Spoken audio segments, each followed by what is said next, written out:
Mainit na usapin ngayon ang sugal ng weteng, partikular na sa lalawigan sa bansa. Alamin naman natin ang pinagmula ng nasabing sugal mula sa report ni Aljo Bendijo. Mula sa katagang We o Flower at Teng o Bet, ang katagang weteng ay isang sugal na nagmula sa bansang Tsina. Unang ipinakilala ang sugal na ito sa bansa noong panahon ng mga Kastila nang magpalabas ng prangkisa sa sugal na ito ang Gobernador General ng Maynila. Simula noon, naging talamak na ang benta ng tiket ng naturang sugal na umaabot pa hanggang Visayas at Mindanao sa pamamagitan ng mga barkong bumibiyahe palabas at papasok ng Maynila. Taong 1900s ng mga Kastila ang operasyon ng sugal upang hawakan naman ng mga Chinese migrants na naging mga operators at financiers ng weteng hanggang sa mapasakamay ang buong operasyon ng weteng ng mga Pilipino.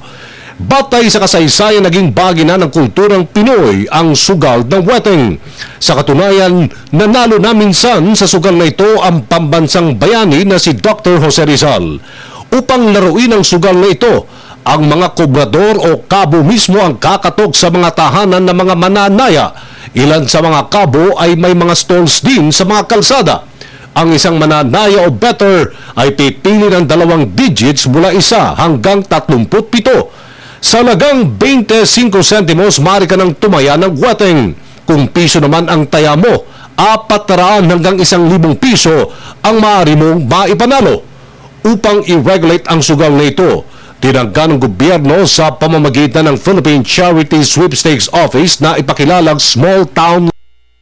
Pero tila hindi umubra ang ginawang ito ng gobyerno dahil hanggang ngayon patuloy na namamayagpag pa rin ang iligal na sugal ng weteng na tinatangkilik ng mga mahihirap nating kababayan.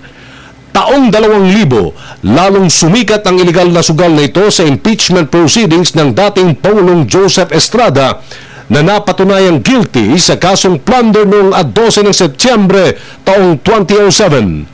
Noong kasagsagan ng impeachment proceedings, tumanggap umano ng milyon-milyong pisong kickback sa weteng si Pangulong Estrada.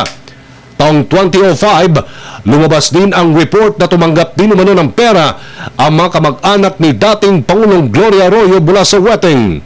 Talamak kasi hanggang ngayon ang weteng sa Pampanga hanggang Tarlac.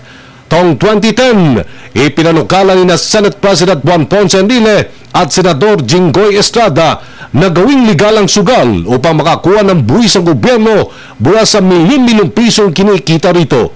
Pero ito ng Pangulong Benigno S. Aquino III, bagkos inutusan ng DILG at ang Philippine National Police na gumawa ng comprehensive plan upang labanan at tapusin na ang weteng sa Pilipinas. Para sa Telebisyon ng Bayan, Aljo Bendijo.